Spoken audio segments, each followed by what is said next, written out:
Bienvenue sur Africa 24 dans cette nouvelle édition du Morning News. Au sommaire de l'actualité, début de campagne électorale à Djibouti. L'un des candidats, Omar El Mikere, a donné rendez-vous aux militants de l'Union pour le Salut National, coalition de l'opposition à Djibouti, ce 26 mars 2016. Les détails à suivre dans ce journal. Le Kenya mise sur la géothermie pour son futur énergétique. La vallée du Rift dispose de l'une des plus grandes centrales géothermiques du monde. Ce potentiel devra être exploité davantage pour fournir à la population une énergie renouvelable à bas coût. La réforme du système de l'enseignement technique et professionnel en Côte d'Ivoire continue d'alimenter le débat au sein du gouvernement. Le chômage des jeunes inquiète d'autant plus que le système éducatif traverse des difficultés importantes. Djibouti, la campagne électorale de la présidentielle du 8 avril 2016 a débuté le 25 mars et prendra fin le 6 avril prochain. L'un des candidats de l'Union pour le Salut National, Omar El Mikere, a tenu son deuxième meeting au sein de la capitale Djibouti ce samedi. Reportage d'Olive Adiakotan, envoyé spécial à Djibouti. Omar El Mikere est à la conquête de l'électorat des quartiers 3, 4, 5 et 6 de la capitale Djibouti. Il a donné rendez-vous aux militants de l'Union pour le Salut National, coalition de l'opposition, sur l'avenue 26, ce 26 mars 2016. Face aux militants, celui qui s'est dit le candidat du changement a rassuré les électeurs quant à l'union au sein de l'opposition. L'opposition n'a qu'un seul candidat pour cette présidentielle et c'est moi. Faites très attention, ne vous laissez pas égarer par d'autres personnes. Faites le bon choix et c'est moi. Omar El Mikere se présente pour la première fois à une élection présidentielle à Djibouti. Il bénéficie du soutien des 8 partis politiques de la coalition de l'opposition Union pour le Salut National. Le candidat du changement a fait plusieurs promesses aux habitants des quartiers 3, 4, 5 et 6 de Djibouti. Djibouti souffre globalement des mêmes problèmes partout. Ici, vous manquez de travail, la pauvreté n'est pas reculée. Vous êtes aussi victime des injustices de l'actuel régime. J'incarne le changement et je suis prêt à trouver des solutions idoines à vos difficultés à partir du 8 avril 2016. Omar El Mikere sera à Balbala puis à Arhiba dans la capitale pour rencontrer ses militants les 27 et 28 mars 2016. Il débutera une tournée à l'intérieur du pays la semaine prochaine. Et sachez qu'Africa 24 vous propose une couverture exceptionnelle consacrée à ce scrutin. Vous pourrez suivre sur notre antenne le débat présidentiel ainsi que le débriefing des experts pour décrypter bien sûr les enjeux de cette élection présidentielle. C'est à partir du 31 mars. Dans l'actualité également, Tini Husseini, élu nouveau président de l'Assemblée nationale au Niger. Le député du Parti nigérien pour la démocratie et le socialisme, le PNDS, le parti du président Mahamadou Issoufou, a été élu vendredi soir. Son élection s'est déroulée sans les députés de l'opposition qui ont boycotté le second tour de la présidentielle et refusé de reconnaître le pouvoir en place. Et il remplace à ce poste Amadou Salifou. Tini Husseini faisait face à 2 autres candidats, Salifou Mayaki et l'ancien ministre des Mines Omar Hamidou Tchana, qui se sont tous deux désistés avant les votes.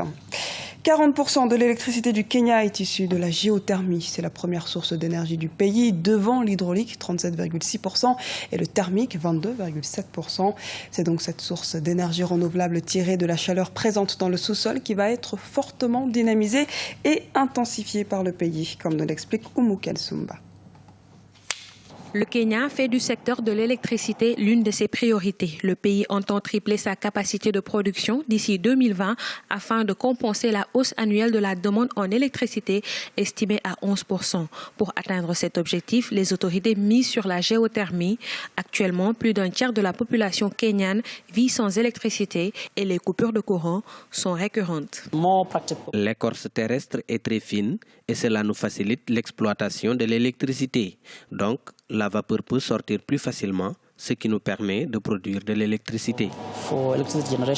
L'énergie géothermique provient d'un mélange d'eau et de vapeur sous pression, puisée à près de 2 km sous terre, grâce à sa position géographique, notamment la spécificité géologique de la vallée du Rift. Le Kenya pourrait atteindre l'autosuffisance en électricité d'ici les 10 prochaines années.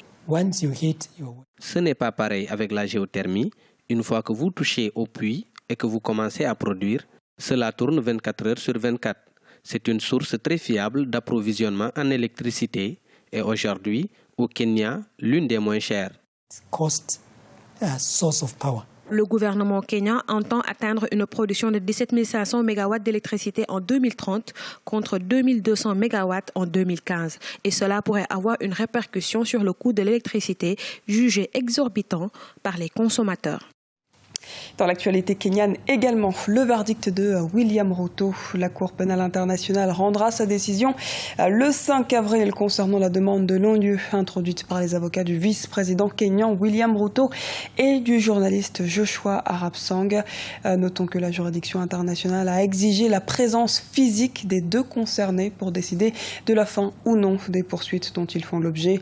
Le vice-président kényan et le journaliste sont inculpés pour 3 chefs d'accusation, notamment de crimes contre l'humanité, déportation forcée et persécution au lendemain des élections controversées de 2007 au Kenya. Vers une réforme de l'enseignement en Côte d'Ivoire, l'enseignement technique et professionnel ivoirien a notamment besoin d'être réformé.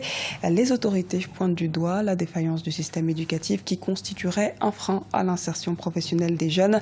Le ministre de l'enseignement technique et professionnel, Paul Kofi, souhaite prendre des mesures. Explication avec Siamlo Victoria Sedi. L'enseignement technique et professionnel ivoirien a besoin d'être réformé. C'est ce qu'a annoncé le ministre Paul Kofi lors du 22e rendez-vous du gouvernement à Abidjan. Selon lui, la défaillance du système éducatif est un frein à l'insertion professionnelle des jeunes. Pour preuve, le taux de chômage qui croît avec le niveau du diplôme des demandeurs d'emploi.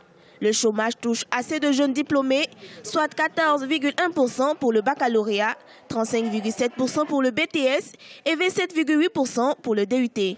Vous avez beaucoup de BT, de BTS dans le domaine de la finance-comptabilité, dite gestion commerciale, gestion finance et comptabilité. Ce sont certes des matières utiles, mais le contenu de la formation, les modules qui sont enseignés sont dépassés par l'économie aujourd'hui. Le système éducatif en Côte d'Ivoire, comme dans de nombreux pays en Afrique, présente de nombreuses contradictions. Les profils des jeunes diplômés sont bien souvent en décalage avec les besoins du marché de l'emploi. Nous voulons mettre au niveau de chaque, n'est-ce pas, district, un lycée technique et professionnel, c'est-à-dire à vocation, n'est-ce pas, baccalauréat technique et naturellement les BTS. Au niveau des régions, donc sur les 31 régions, c'est de mettre en place des lycées professionnels à vocation régionale qui s'appuie sur les potentialités de la région. Si une région agricole, il est préférable de faire un lycée professionnel agricole.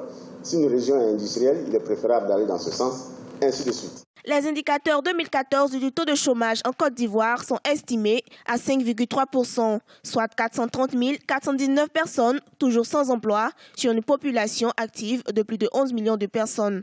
Ce taux cache un pourcentage de sous-emploi encore plus élevé. Le sport également dans l'actualité ivoirienne. La 3e journée des éliminatoires pour la Coupe d'Afrique des Nations de football s'est poursuivie ce 25 mars avec une victoire des éléphants devant l'équipe nationale de football du Soudan. Les Ivoiriens champions d'Afrique 2015 ont ainsi fait un pas supplémentaire vers la plus prestigieuse compétition sportive du continent africain.